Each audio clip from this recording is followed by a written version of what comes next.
지난 2022년 대형 산불이 울진과 삼척을 비롯해 동해안을 삼켰습니다. 그런데 삼척시 한 마을의 경우 주택 8채만은 무사했습니다. 주민들이 마을에 설치된 비상 소화 장치로 주택과 산에 미리 물을 뿌려 방어선을 구축했기 때문입니다. 큰 차들이 접근을 못 해가지고 만약에 없었으면은 애를 좀 먹었겠죠. 상수도와 소방 호스가 연결돼 있어 주민이 초기에 화재를 진압할 수 있도록 설치된 비상 소화 장치. 강원도 산림인접마을에는 1,800여 대가 설치돼 있습니다. 하지만 산림 면적이 비슷한 경북에는 458대가 설치돼 있는데 강원의 4분의 1 수준입니다. 이번 경북 산불로 마을 전체가 불탄 의성군 사촌 1, 2마을. 주민들은 피해를 최소화하기 위해 산불이 다가오기 직전까지 농기계로 미리 물을 뿌려두기도 했지만 역부족이었습니다.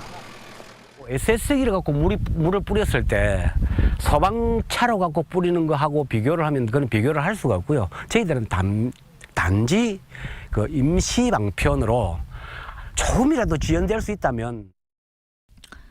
반면 비상소화장치가 설치돼 있던 마을은 이번 산불에도 효과를 톡톡히 봤습니다. 지난달 26일 불길이 5km 앞까지 들이닥쳤던 안동 화해마을.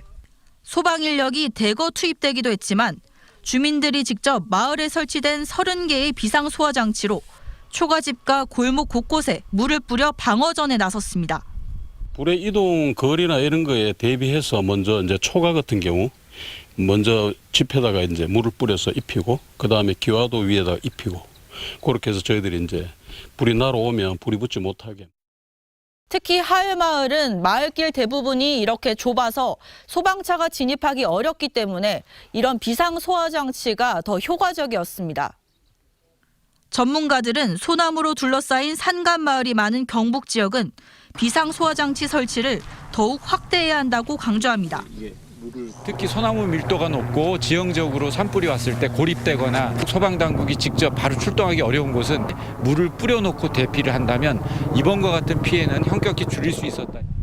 비상소화장치 한 대를 설치하는 데 드는 비용은 약 1,500만 원으로 알려져 있습니다. 경상북도는 산불이 나기 전만 해도 올해 1억 5천만 원을 투입해 경북 전체에 단 30개의 비상소화장치를 추가 설치할 예정이었습니다. MBC 뉴스 김서연입니다.